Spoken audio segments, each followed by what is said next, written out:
So today we're going to focus on sales tax, and the reason why that is because so many are shifting to e-commerce in response to the shutdown. And there's a lot to talk about with e-commerce. We really don't have the ability to talk about the specifics of each business, especially when we're combining that with the specifics of sales tax for each business and each location. So today is going to be an overview, hopefully going to make sense of the general processes and the general thinking behind the sales tax laws that can then allow you to follow up in specific detail. So for those who just joined in the last few minutes, you can access these slides at bit.ly/SSTB sales tax. There are some links in there that might be helpful for you to click on. I have both the chat and the Q&A open, so feel free to ask those questions. But being this is a half hour and there being so much content we could cover, likely not going to stop and ask questions during, but I'll stop and ask questions after a half hour. All right, so I'm also going to kind of skip through explanation of the organization. So for those of you new to us, please do check us out online. You can access financial, legal, and market access, like marketing and sales services through in-house experts and our pro bono volunteer partners. We're providing services to businesses really across the country at this point. Primarily, we're in New York City in the Bay Area, and we generally provide free services to those who might not be able to pay for it, but in response to the coronavirus, we've kind of expanded eligibility. So we still do have some caps to those, both an entry cap, you got to be actually operating with sales, but if you're operating at such a high level of sales, our partners are not going to be open to providing you with free assistance. So reach out if you think you really need our assistance. We might not be able to allow you to become an eligible client, but worth reaching out. All right, so financial program generally assists with infrastructure pieces. It's kind of what we're talking about today, this financial management idea. We have a lot more other services specific to bookkeeping, helping you understand financial statements, doing financial projections so that we can actually set goals and make sure you're on track to hit those goals, and then potentially forecasting or modeling different scenarios, seeing what it would be like to access different capital, offer equity, try to get a loan and pay it back. We're not a lender ourselves, but we can talk about what those options are. All right, so today, the core things I want to hit on quickly, just distinguishing what we're talking about when we're talking about sales tax, and that involves a lot of other types of taxes to say we're not talking about this. And then nexus is a big vocabulary word you're going to need to know. It changes based on every jurisdiction and every state, but we'll talk about it in general. Do sales tax laws of this government apply to you? And then the question is if within those laws, the things you're selling are actually taxable or not. All right, so this is super confusing stuff. I am totally sympathizing with you. I'm glad any of you signed up for this if you're unsure about it, but not likely to be able to answer every detailed question during this presentation. You'll likely want to follow up with your tax authorities that you think are relevant to your business.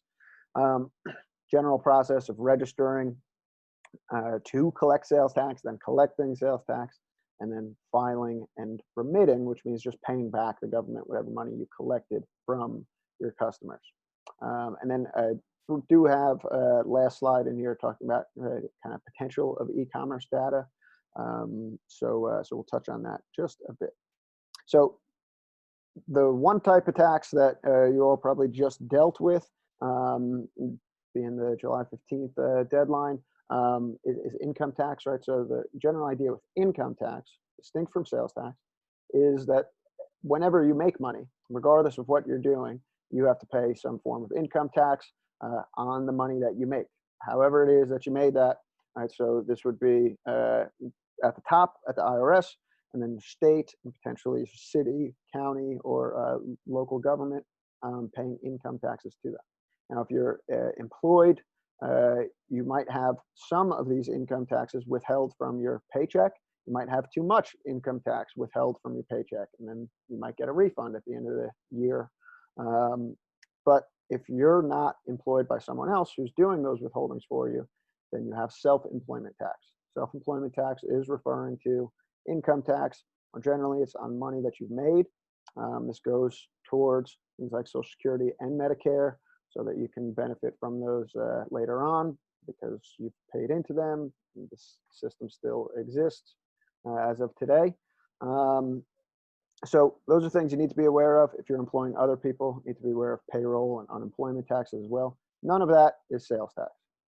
Sales tax, we are talking about additional funds that the government applies, or requirement for additional funds that governments apply to things sold within their jurisdiction.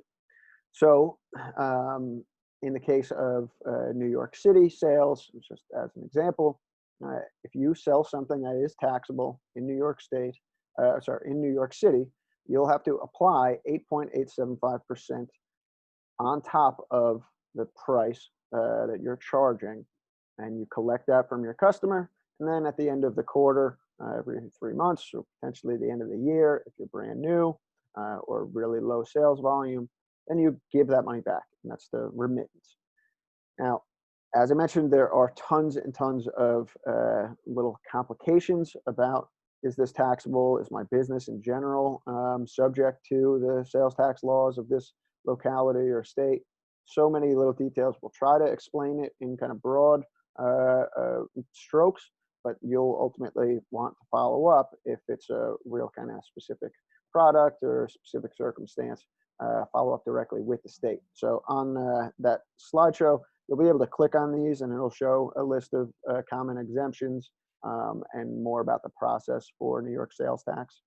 New York State, for example, has penalties of up to $50 per transaction. So if you've made 100 sales, they could potentially charge you $50 for each of those 100 sales for not collecting or remitting properly. Now, most of the times it doesn't get that specific, but I'm sorry, it doesn't get to that extent, the penalties, but they have the right to. So in general, it's something you want to get on top of before they come after you and start applying penalties. And this one phrase that you'll see later on, voluntary disclosure compliance, is generally a way that most states, most governments allow you to come clean and start giving the state or the government money, so they don't have to come find you. It's usually a way to avoid penalties. So I'm just going to share this link once again for anyone new who joined. If you want to access these slides, you can access them now, but I will share the recording as long as it works, and the slides with anyone who registered. All right, so if you're going to try to start collecting sales tax, one reason or another, new business, just found out you need to, there's a bit of a process. First, finding out if the place or finding out which places you are subject to sales tax law. So this isn't even yet figuring out, do you have to collect sales tax, but does this government's law apply to me doing business there? Whether it's because I'm selling stuff to people there or because I have operations there. That's the general idea of Nexus. The next slide will go into a little more detail. And then if that is the case, let's say you do have Nexus in New York and New Jersey, and you got to find out if your specific sales are taxable there. And that could be based on it being a good or a service, and a bunch of little details within there. I have another slide going through some broad strokes of that as well. And then if we find out that, yes, you do have to collect sales tax in those two jurisdictions, you would then register in both. We'll talk about, there's some efforts to make this a little easier if you have Nexus in a lot of different states, but not really. So you just got to be aware of this. We'll talk about the process. Then you would want to set up whatever your point of sale system is to do the math for you. Then set up a bookkeeping system so that you're actually distinguishing what did I collect in actual sales, that's my money, versus what did I collect in taxes payable, which is the government's money. I got to give it back to the government. And then quarterly or annually, you're going to file, say this is how many sales I've made or how much in sales I've made, and this is how much I owe you, and then you pay what you owe the government. All right, so nexus generally refers to the legal authority that a state or local government has to subject the business to their sales tax laws. So off the bat, there are 5 states that do not have sales tax laws. If you were to only sell in these states to other customers in these states, sales tax would not apply. But because of a 2018 Supreme Court case that confirmed this thing that was kind of up in the air about what about e-commerce sales, online sales between states, well, now states can determine their own nexus for e-commerce sales, even if the business making the sale doesn't have physical operations in that state.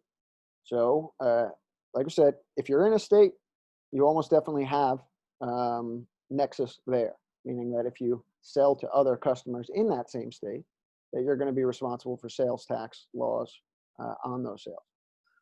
But with e-commerce, if you are in state A and sell to state B might say that under certain conditions, you, even though you operate your business in state A, have to pay sales tax to all the customers in state B that you make sales to. So you can check out this link to see what some of those states determine as a qualifier for or use as a qualifier for Nexus. In general, those are either going to be the volume of sales you make. So like in the case of the 2018 Wayfair case, the South Dakota said anyone selling over $100,000 to South Dakota residents need to collect sales tax for South Dakota and remit sales tax to South Dakota. So that $100,000 line is pretty consistent throughout most states who use economic nexus. Not all of them do. But if you're making under that amount of sales, you probably don't have economic nexus in the states where you don't have actual operations. Other definitions of those operations in a state could be affiliates, could be in-state warehouses, processing centers, storage centers, distribution partners. I would generally refer to this as any substantial activity in one state or another could determine nexus for you. So you're going to want to check that out. You think for yourself, what states am I doing a lot of business in? And then go look up what their nexus laws are. And if they find that you have nexus, then we get into the next question of what are you actually selling? So you might have nexus in New York because your business operates in New York and you sell to customers in New York. That's great, but you might not need to collect sales tax on your sales if the thing that you're selling is non-taxable. Believe me, I know how confusing this is. So I'll hopefully encourage you or at least comfort your confusion in this. We'll talk about ways where people are trying to make it easier, things you can do, but you do just generally have to be aware of these specific distinctions between jurisdictions and within the jurisdictions about which goods or services. So because they're all so different, all I can offer here is an oversimplification. Generally, goods are taxable and generally services are not taxable. But within each of those, there are a lot of different nuances and what might seem to be contradictions. So with goods, you're typically talking about tangible, real property, things you can touch, you can give to one person hand to hand. In the case of food, all food being tangible, there's a distinction between ready to eat, or as New York State calls it, restaurant food, versus packaged food, or as many states call it, grocery products. Ready to eat food, restaurant food, prepared food would be taxable in many states like New York and California, whereas packaged food where someone would have to open a package the customer would have to open the package by themselves to eat it, or likely it's going to be mixed into another group of ingredients to make some end product. Those would likely be non-taxable. There's a bunch of different thinking here that might be helpful, which is, what are like real necessities, and that's where things like medical products might not be taxable. But again, it's not that easy to say this is a necessary product, so it's not taxable. This is a luxury product, so it is taxable. Another example of that in New York State: clothes under $110, non-taxable; clothes over $110, taxable. Right, so even there, it's the same product, different pricing could determine sales tax differently. Last thing I'll mention on goods is digital versus printed goods. So if you're a photographer or a designer, if you just email someone your product and that's the end of the interaction, that digital product is likely not taxable.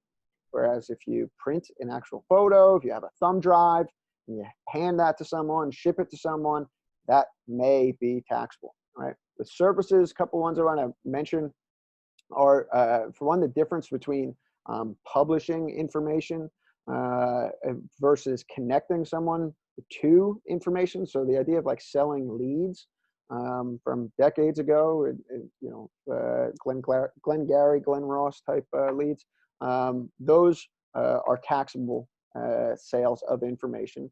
Whereas if you were to just publish a whole Rolodex, you would not be taxable there. The other services worth mentioning at this point would be services to real property, which in New York State called capital improvements. So if you paint someone's wall, if you repair someone's fixtures, those are likely to be taxable. Whole bunch of really unique things that can make something taxable or not taxable. It's not as logical as I would hope, especially as someone giving a workshop about this.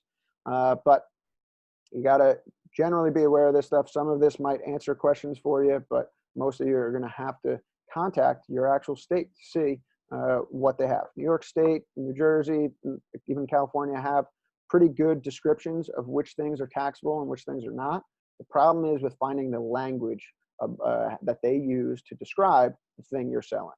So like I said, the ready to eat or restaurant food, tangible real property, these kind of phrases might be a little difficult for you to find. But once you do find it, you'll see pretty clearly taxable or not. Other thing I want to mention here that does not have an impact on whether something is taxable or not. For those of you who live in a city like New York City, if you go into one corner store and another corner store, one might say, oh, if you pay by card, we're going to charge you sales tax. If it's under $10, we're not going to charge you sales tax. None of that matters. That is all wrong, illegal, inconsistent. It's just that sales tax enforcement is wildly inconsistent, and many businesses can go decades not following sales tax laws and never get followed up with, while others within their first month of sale will get followed up with by the state. Same thing with, again, method of payment. So whether it's Zelle or Cash App or Venmo, which don't give you an option to hit apply sales tax, you still are responsible for collecting sales tax if the thing that you're selling is taxable. There are a bunch of exemptions for scenarios in which you're selling. I think the easiest way to think about that is for many of these exemptions is essentially who has ownership of it. Right. So when you're doing wholesale or consignment or through some third-party platform, if that point of changing hands where you give your product to someone else, if that involves a sale and a change of ownership, then you are likely no longer responsible for sales tax and the future sales that they make. But this gets into that resale certificate, this next point, and I'll come back to these two. If you are selling a product that is otherwise defined as taxable, and someone tells you that you're not going, that they don't want to pay sales tax because they're going to charge sales tax to their customers when they resell it, that is fine if they provide you with a resale certificate. Okay, so by default, if you're selling a taxable good, you should plan on collecting sales tax, charging the customer sales tax. If they provide you with some resale certificate that says they don't need to pay sales tax because they are going to collect sales tax when they sell the thing, that's fine. You just keep a record of that, Google Drive, and print it out in a folder. Totally fine. That person essentially, took responsibility for the sales tax collection. The couple other places I want to mention, Amazon has a ton of different ways that you could be selling on Amazon. One of those being the FBA, Fulfillment by Amazon. In those cases, most of those, the sellers are actually responsible because you keep inventory yourself, right? You never actually change ownership of those products over to Amazon, so you're responsible for sales tax in most cases. The other one someone asked a question about was Kickstarter, or I'm sorry, I think they just asked about product crowdfunding in general, or gift crowdfunding.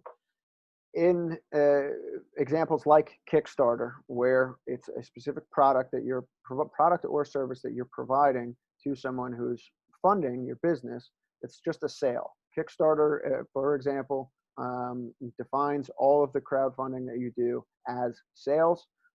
So then shifts the responsibility to the person doing the campaign on crowdfunding site to follow local sales tax laws wherever applicable.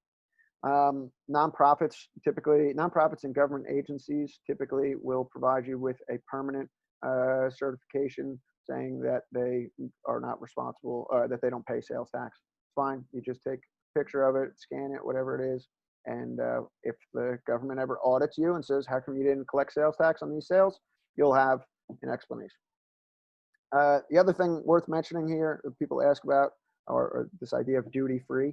So typically the idea there is that you're going to be exporting that good somewhere, and at that point of consumption, wherever that person takes that good, that they're going to have to pay sales tax or value-added tax in that place, so it's not double taxing the sale.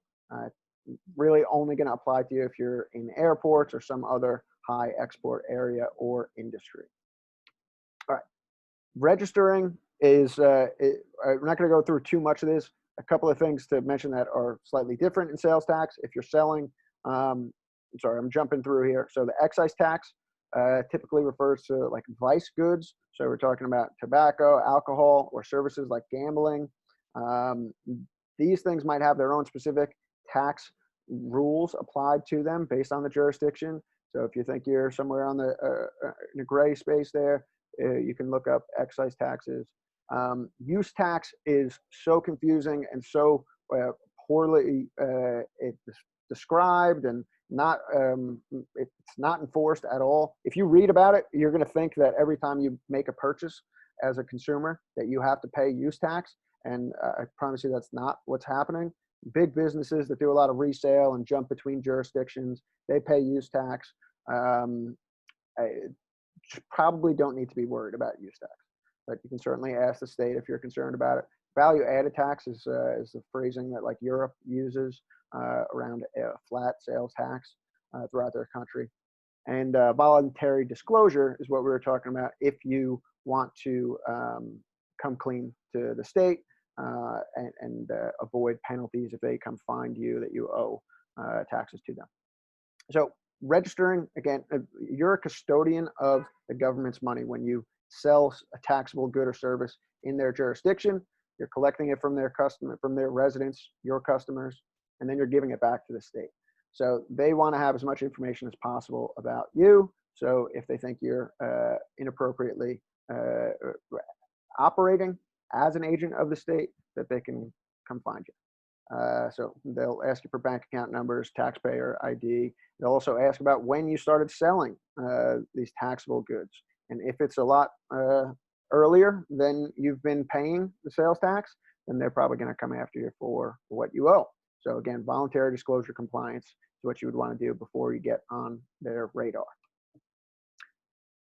What I mentioned earlier around making this easier, this is the best thing I've heard so far. It's very unfortunate and it's confusing. I know.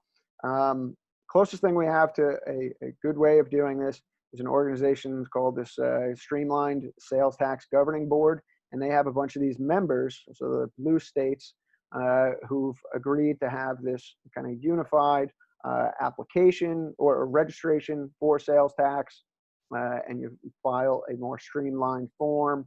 It's supposed to be, all of these states should be accepting of this form you can go through.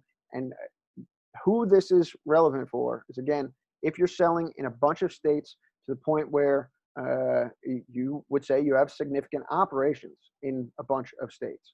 And so we're talking about pretty big businesses here, or someone who has a lot of different points of manufacture or storage or affiliations, anything like that. Now, if all this is still too confusing or stressful for you, or the states that are not members here are the ones that you're doing operations in, there are service providers that you can pay to handle sales tax for you. So this organization has a link here worth checking out.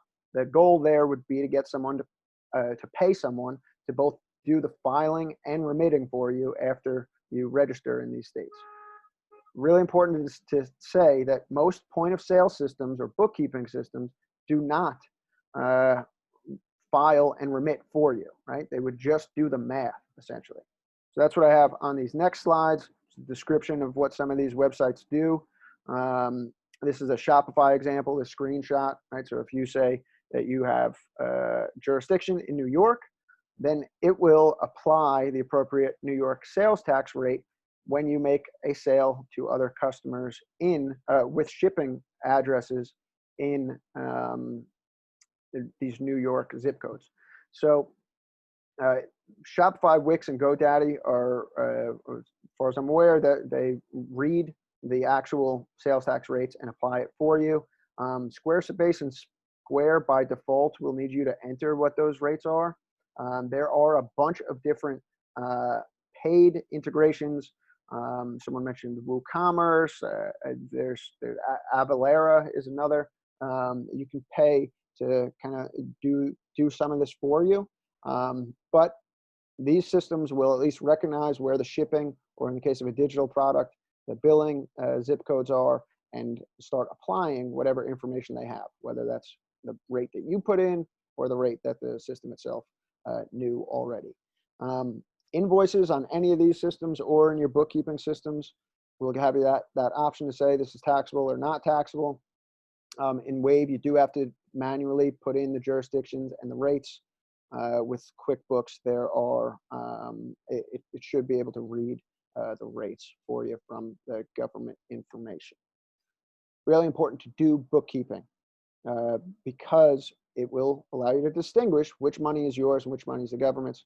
All right, so the couple of bookkeeping systems I mentioned here, Wave, it's a free one, unless you start accepting credit card payments through Wave invoices. You won't have to pay for a monthly subscription, and it'll allow you to see the differences and all these things. QuickBooks, of course, is a paid one, so worth checking out if you have really complex, let's say, inventory processes or a bunch of different softwares that you're trying to integrate, because QuickBooks has apps.com, which kind of highlights how big their ecosystem of software integrations are.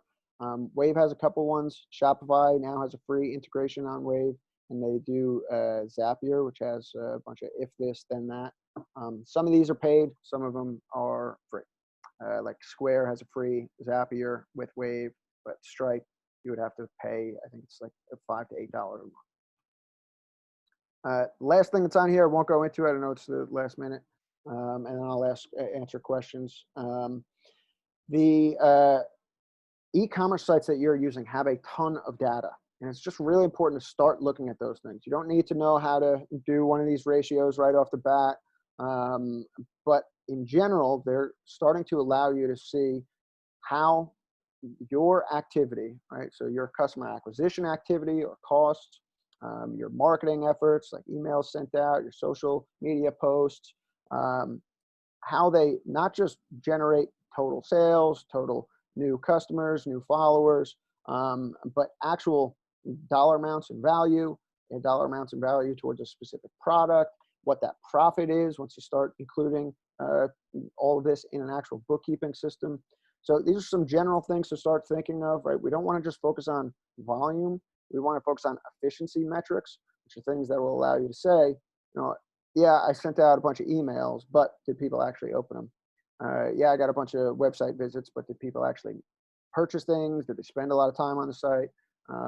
And one general way, or maybe not general, but a common way that people talk about this is lifetime value.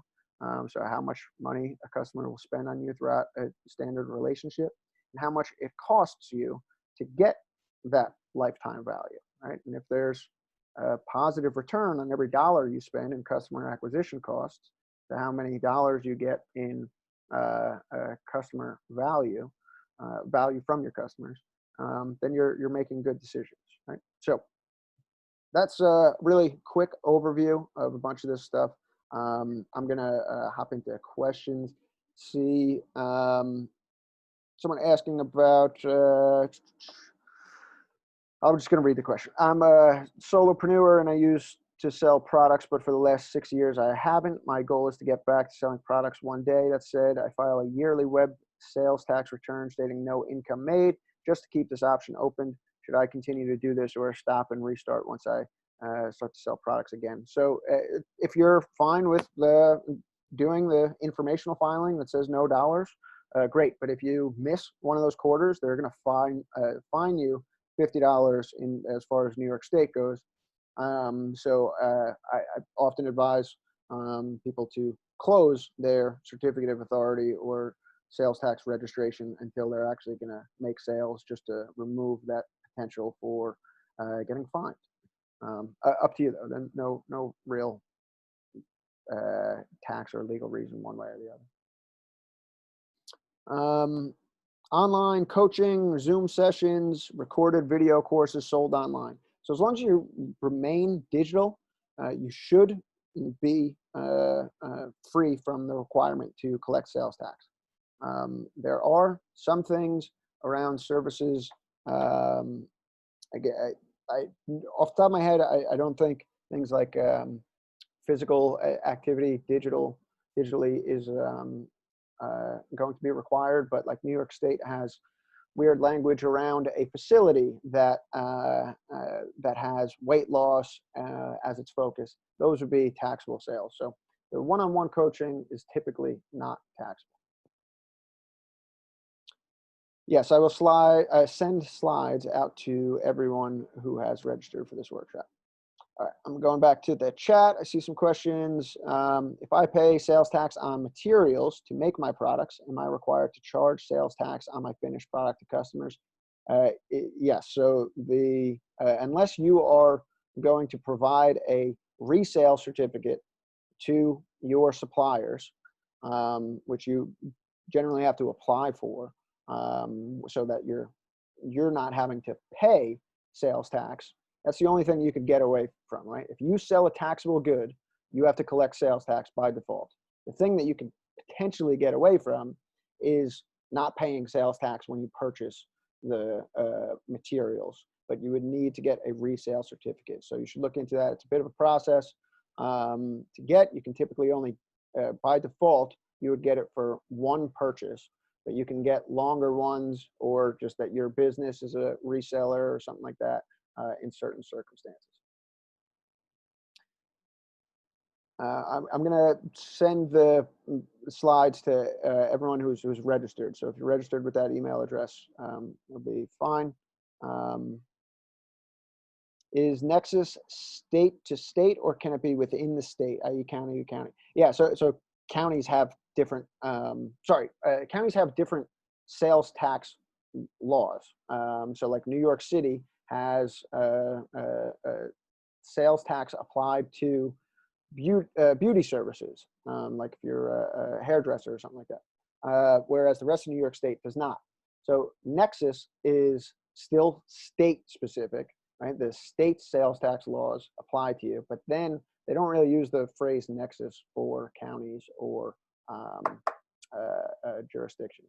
If you're in a state and then, so if you're in New York City and then you sell to someone in Rockland County, you're actually responsible for Rockland County's sales tax, even though you don't live in Rockland County.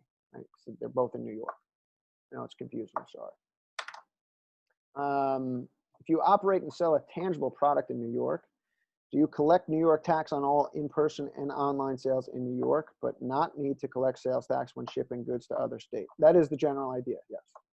I think there's been, this whole presentation is essentially stipulations about answering yes to that question, but that is the general idea.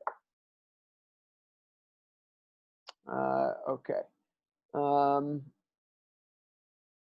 Recently had someone purchase from Norway via the state's e-commerce platform. Did see something about VAT on the customs document, but it's still unclear what I should be collecting from customers in those countries where VAT is charged. I don't have details about what the dollar value would be. Generally, that is not, dollar value does not determine whether a tax is applied or not. I know I gave the one example of clothing items, but the price is irrelevant for that. It's still the question of, is this a luxury good, right? It's a different type of good at a different price. For most products, there is not a price differentiator. So, so if you're shipping to a different country, you should look up what their VAT tax what their VAT requirements are. Sorry, I don't have any details about that one. Also, I'm not sure if Norway is part of the EU or not. There's a bunch of stuff that could go in there. And I don't want to discourage anyone from doing work that would help them stay compliant, but sales tax and I would say shipping internationally is just wildly inconsistently enforced. So hard to tell what risk anyone's really at by, let's say, not following it to a T. I'm in New York. I charge $55 for my product. How much would I have to add on top of my sale? Would it be included in my gross? So by definition, it's not part of your gross. So if you have $55 gross sales, you would want that number distinct from how much you collected in sales tax. So if you are selling someone in New York City, the 8.875%, which you can, so there's multiple ways you can do that. You can multiply 55 times 0.08875, and that would give you what the actual sales tax to add on top of that is. Or if you were to multiply 55 by 1.08875, that would tell you how much in total to collect. So for your business's planning, like let's say when you do projections, you want to make sure that sales tax is not considered part of your revenue, because you're not going to get to keep that no matter what you do with your expenses or how lean your business operations are. You got to give all that sales tax money back to the government. So you should put it on top of your prices, at least for your planning. This does get into a larger conversation about offering your customers or telling your customers that they have to pay sales tax. In most cases, they won't care because no one understands sales tax. So if you say I have a $55 product, most people are just going to assume that when they get to the register to check out, there's going to be some additional tax applied to it. It's obviously not everyone. Many people do understand the details of this or know this product's taxable or not in this location. But most people just don't even think about it. Yes, tax gets applied. So adding it on top of your price is often not a problem with maintaining the same volume of sales. Like you're not likely to lose potential customers because of it, but something to think about. And yes, the slide, I will send the slides to everyone who has registered. But I've also, I will chat them again for anyone who needs to access them. Okay, I think that was all the questions. So any other questions? I know how confusing all of this is. Sympathize with you all. There are efforts to make this easier, right? Like these these organizations. You can check them out if you're doing a lot of sales in a lot of different places. Otherwise, your point of sale system will help you do this, and they'll all have details about this, right? If you collect for a period of time, you can then go look at this jurisdiction, how much did I collect, right? And then at the end of quarter, you send it.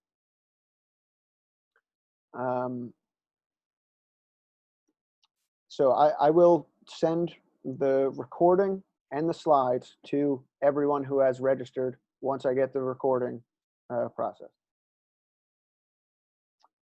Every state has a different sales tax. Yes, every state and jurisdiction has different sales tax. So localities, cities, counties.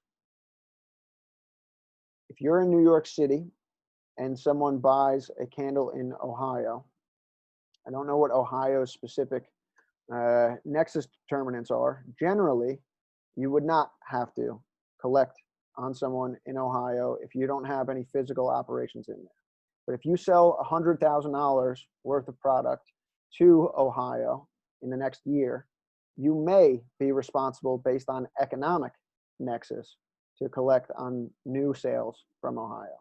So as long as you stay small, you probably are not responsible for sales to other states. And that's why your point of sale systems will look at what the shipping zip code is of your customers. And if it's in Ohio and you've not said that you have nexus in Ohio, then it will not add a sales tax charge for that customer. I keep getting the same questions about the slides, so I'm going to ignore those. Anything else I can help with?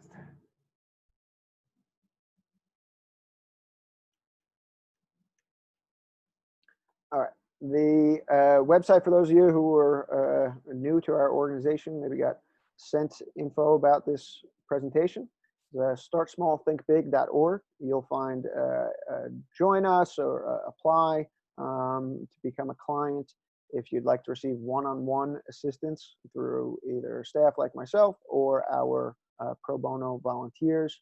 Ideally, all this stuff happens in one-on-one appointments, right? It's impossible for me to answer questions about a variety of different businesses in one lecture style workshop, but we want to do the one-on-one work. So become a client and schedule appointments with me, send me emails. I'll put my email back up here so you can send emails to financial@startsmallthinkbig.org. And I can respond to those if you think I can help, and for one reason or another not able to become a client. Won't be able to spend a lot of time with non-clients, but I'll always try to answer whatever questions I get.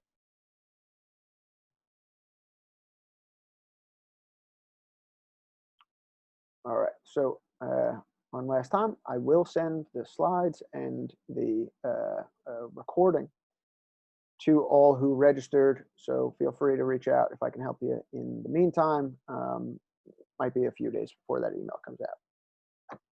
All right, and thank you all, and we'll talk soon.